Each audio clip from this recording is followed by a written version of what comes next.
नमस्कार प्रिय दर्शकों, हाजिर हूँ आज ज्योतिष के एक दुर्योग के साथ। नाम है नीच वृत्ति योग। यह योग जन्म कुंडली में कैसे बनता है और क्या फल देता है, पहले आपको फल के विषय में समझावें। तो जैसा कि नाम ही है नीच वृत्ति।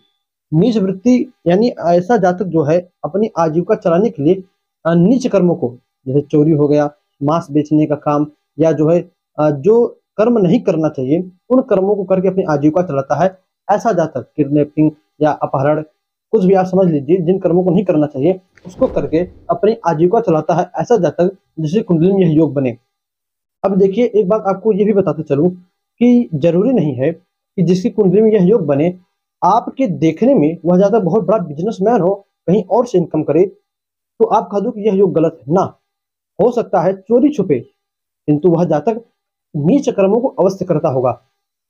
ठीक है, सरकारी नौकरी है या कोई अच्छा खासा बिजनेस है जो चल रहा है, सबको पता है, किंतु यह योग बना है तो चाहे जिस भी प्रकार से ऐसा जातक गलत कामों को अवश्य करता है। कैसे योग बनता है, 3 प्रकार के सूत्र हैं, आइए तीनों को आपको समझाया जाए। तो पहला सूत्र कहता है कि मेष लग्न का शनि हो, यानी कुंडली का जो लग्न भाव है, यहाँ पर 1 नंबर लिखा हो, 1 नंबर की राशि हो, मेष राशि हो, और इसी राशि में शनि बैठे हो, तथा केंद्र जो है कुंडली का पहला घर, चौथा घर, 7वां घर और 10वें घर में चंद्रमा की दृष्टि हो। चंद्रमा बैठा हो जरूरी नहीं है, चंद्रमा की दृष्टि भी पड़ रही हो तो भी ऐसा जातक नीच वृत्ति कर्मों को करता है, अपनी आजीविका चलाता है। यह हुआ पहला सूत्र। इसी प्रकार जो दूसरा सूत्र मिलता है वह कहता है यदि जन्म कुंडली के 9वें भाव का स्वामी, यहाँ पर जहाँ पर मैं 9 नंबर लिखा हूँ, इस स्थान का स्वामी, 9वें भाव का स्वामी शनि के साथ युति करके कुंडली के दूसरे अथवा 5वें घर में हो।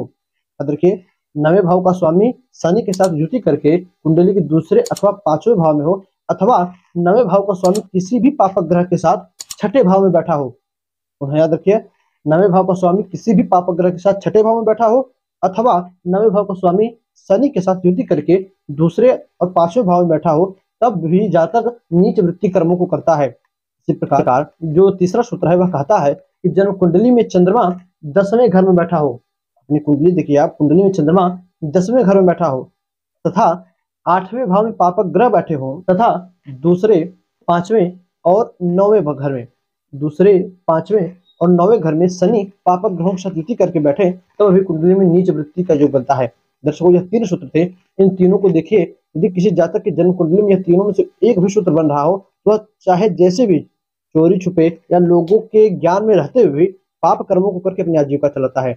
इसी में एक बात और ध्यान देने योग्य है कि यह योग बन रहा हो और उसी पर यदि शुभ ग्रहों की दृष्टि पड़ जाए, तब तो जी बिल्कुल हो सकता है कि ऐसा जातक लोगों की पता चलने पर अपना वह कर्म पहले ही छोड़ चुका हो। पहले करता था, लोगों को पता चल गया स्टार्टिंग में ही, अब उसने छोड़ दिया, और पापक ग्रहों की दृष्टि पड़ जाए तब और भी प्रबल। जैसा मैं बार बार कहता हूँ, शुभ ग्रह जो है हर योगों के फल को, अच्छा योग है जो बढ़ाते हैं, बुरा योग है तो थोड़ा कम करते हैं, किंतु इसी का उल्टा पापक ग्रह है अच्छे योगों को थोड़ा दबाते हैं, यानी उसमें उग्रता पैदा करते हैं, और बुरे पाप जो योग बना है, पाप योग बना है, पाप युति है, तब जो है पापक ग्रह उस योग को और बढ़ाते हैं और उसको ताकतवर देते हैं, और शुभ योगों पर दृष्टि डालते पापक ग्रह उस योगों में कमी ला देते हैं। दोस्तों, इस नीच वृत्ति योग में शुभ ग्रहों की दृष्टि उस नीच वृत्ति काम को कम करेगी, तो पापक ग्रहों की दृष्टि उस नीच वृत्ति काम को और बढ़ाएगी।